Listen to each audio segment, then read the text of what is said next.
He abierto una posición en corto en Bitcoin y el día de hoy voy a presentar cuáles son esas razones e indicadores principales por las cuales yo considero que al corto plazo el Bitcoin tiene muchas razones para seguir cayendo. Esto es una presentación personal, todo es basado dentro de mi análisis, todo lo he hecho de manera objetiva y siempre con indicadores, con datos y con fundamentos. No quiere decir que tenga la razón, no quiere decir que yo vea el futuro. Puede ser que tú tengas una opinión diferente, así que te pido que respetes mi opinión y que disfrutes el video. Más que todo, esto es para que todos podamos aprender, para que podamos ver datos importantes y para que podamos hacer análisis mejores dentro de este mercado. Así que sin más que decirles, vamos con este video.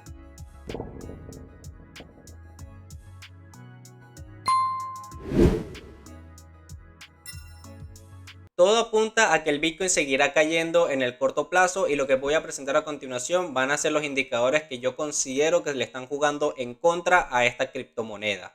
Este es mi análisis personal y esto es algo netamente mío. Tú puedes tener otro análisis y puede ser la razón por la cual estés invirtiendo en largo en Bitcoin en estos momentos.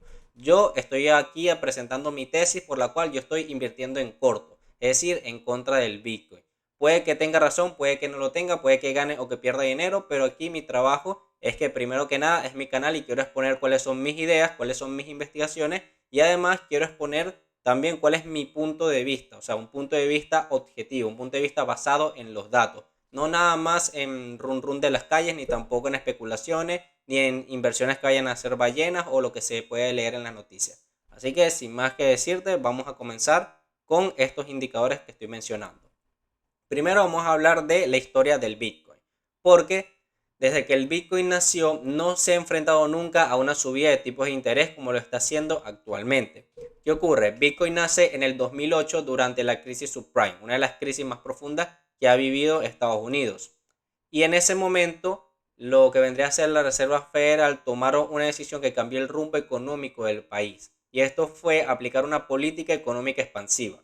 Lo que quiere decir es que inyectaron mucho dinero a la economía para que de esta forma los mercados financieros no se cayeran en pedazos. En otras palabras, por si no lo entendieron, la Reserva Federal lo que hizo fue comprar activos financieros del gobierno y esto lo que hizo fue elevar el balance de la Fed, de la Reserva Federal, y de esta manera ellos le dieron dinero a la economía. Ahora, a largo plazo todos sabemos que esto produce el fenómeno de la inflación. ¿Okay? La inflación es algo que se está viendo muy agudo en estos momentos. Y es porque en el 2008 se imprimió mucho dinero. Pero en el 2020 con la pandemia también se imprimió mucho más dinero. Y esa es la principal razón por la cual estamos viendo en estos momentos una inflación muy acelerada.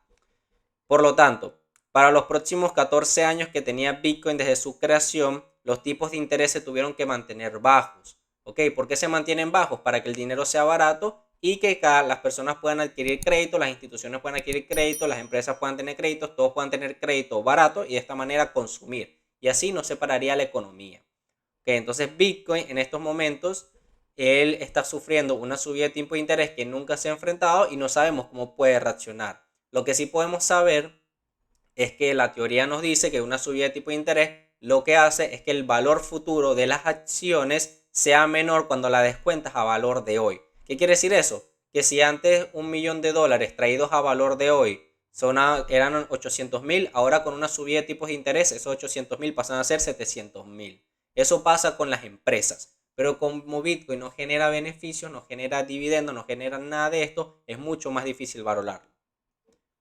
Continuando entonces, perdonen. Continuando entonces con el análisis, vamos a ver este gráfico. Aquí podemos ver cómo efectivamente Bitcoin nace en una época muy favorable y por eso es que esta subida fue posible. ¿Ok? Por una subida agresiva de la expansión de la liquidez en el gobierno.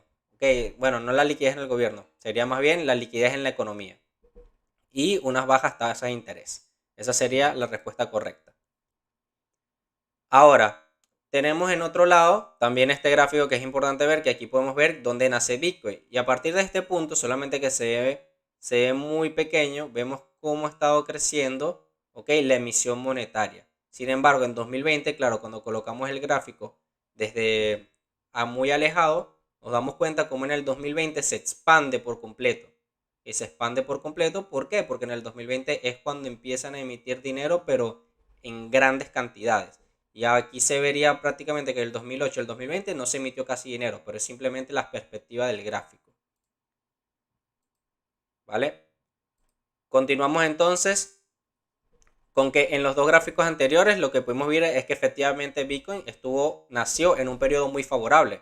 ¿Ok? Estuvo en un periodo donde siempre hubo dinero en manos de las personas, de los inversores retail, pero también hay que ser claro que Bitcoin trajo algo revolucionario que era la tecnología blockchain. Y en base a esa tecnología blockchain empezaron a salir millones de gurús, millones de personas y también empresarios que empezaron a utilizar la tecnología como tal, y los gurús lo que hacían era hacer el ruido para que las personas se motivaran a invertir en esto. Se genera una enorme especulación.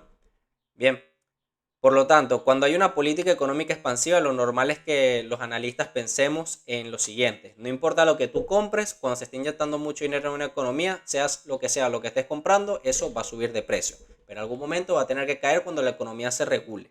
¿Okay? El mercado es esquizofrénico, pero a largo plazo termina recobrando la cordura. Esa es una frase de Benjamin Graham. ¿Ok? Ahora, algo muy importante a resaltar es que a diferencia de las acciones, Bitcoin no puede quebrar porque no es una empresa, ¿ok? Ellos no generan beneficios. Esto lo que ha hecho es mantener en pie, ¿ok? El concepto que les había dado anteriormente, que Bitcoin se mantiene simplemente por la especulación de las personas, pero también porque trae revolucionario lo que vendría a ser la tecnología blockchain y la facilidad con la que hay hacer transacciones. Ahora, también hay que decir lo siguiente. Aparte de la especulación, los inversores retail también impulsaron mucho el precio del Bitcoin. Los inversores retail somos los inversores a pie. Pero la mayor cantidad de inversores retail que entraron en Bitcoin fueron a partir del 2020 en adelante. O sea, imagínense, solamente en 2020 fue que se empezó a invertir más del 50% de las personas en Bitcoin. Lo que quiere decir es que las personas que se hicieron millonarias invirtiendo en Bitcoin en el 2008, 2009, 2010, por allá, no tienen nada que ver con las personas que inversaron a invertir en el 2020. Así que recuerden que los rendimientos pasados no implican o no te aseguran rendimientos futuros.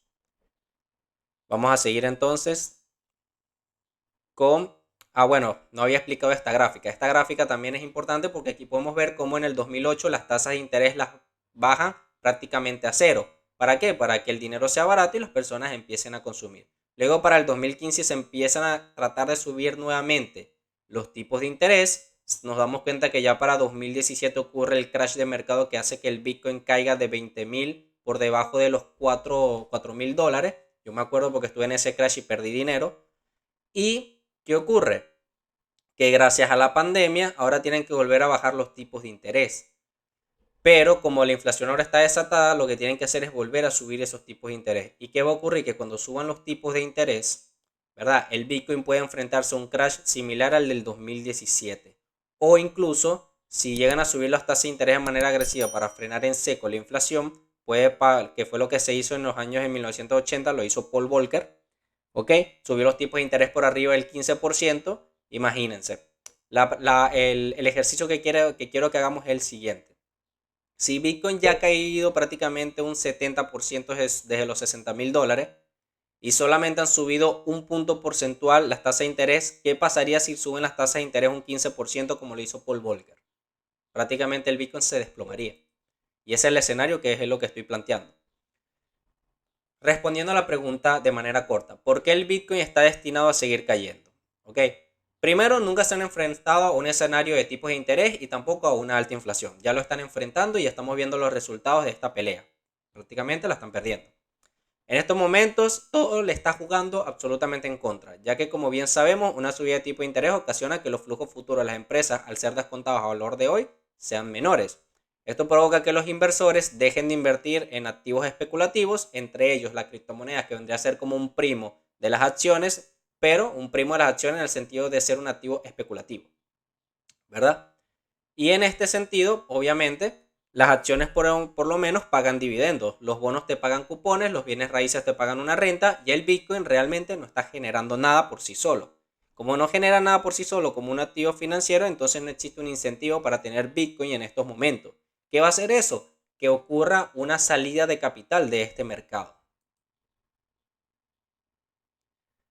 A lo que llamamos nosotros salida de capital en el mercado es lo que se conoce como el desapalancamiento del mercado. Un mercado se desapalanca cuando existe una estructura financiera dentro de un activo donde la mayor parte de la estructura es en base a deuda. ¿Ok? Bitcoin, hay muchos inversores en Bitcoin que están sumamente apalancados. Significa que han pedido prestado dinero a su broker y se han apalancado 5, 10, 15, 20, 30, 50 veces. No sabemos cuántas personas estarán apalancadas en Bitcoin, pero sí tenemos la certeza de que los stop loss empiezan a saltar cuando el mercado empieza a caer fuertemente. Ok, prácticamente los inversores institucionales colocan stop loss cuando un activo cae más de un 30-40%. Si hay grandes institucionales, si hay grandes sharks o ballenas dentro del Bitcoin, les van a empezar a saltar los stop loss. ¿Qué es un stop loss? Una venta. ¿Ok? Una venta para dejar de perder dinero. Y si tú no tienes un stop loss y estás invertido en largo en Bitcoin, pero con apalancamiento, con dinero prestado, te hacen lo que se conoce como un margin call.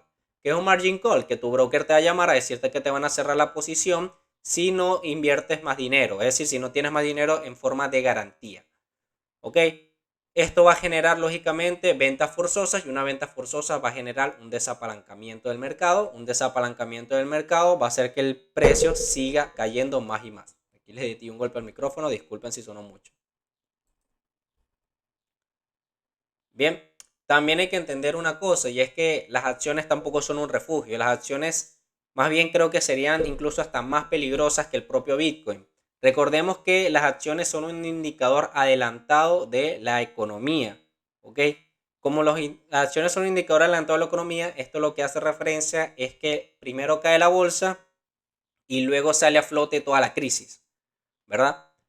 Por lo tanto, podemos darnos cuenta que hay acciones de compañías que se dedican a la tecnología blockchain o que directamente están ligados al Bitcoin o que tienen dentro de sus balances comprados Bitcoin, como puede ser Tesla, por ejemplo, como puede ser Micron, que obviamente se ven afectados por la caída del Bitcoin. Entonces, por eso las acciones no son un refugio. Las acciones que se dedican al Bitcoin, que se dedican a esto, a comprar Bitcoin, que se dedican a la tecnología blockchain, que tienen una relación muy estrecha con el Bitcoin, no son un activo refugio. Aquí podemos ver un claro ejemplo de Coinbase, como Coinbase, por ejemplo, desde que salió a bolsa, terminó prácticamente perdiendo más del 70% de su valor, o sea, una caída impresionante. Yo quería invertir en Coinbase hasta que me di cuenta de todo el escenario que estaba ocurriendo y Micron Strategy es la compañía de Michael Saylor, que es uno de los mayores impulsores del Bitcoin. Él tenía colocado un stop loss en Bitcoin en nivel de los $22,000 y ahora tiene un stop loss colocado al nivel de los $11,000. ¿Qué quiere decir esto? Imagínense, tuvo que mover su stop loss para que no le saltara y no le cerraran las posiciones. Para que no le hiciera una llamada al margen, tuvo que colocar más dinero sobre la mesa y de esta manera mantener su posición de millones y millones de dólares en Bitcoin.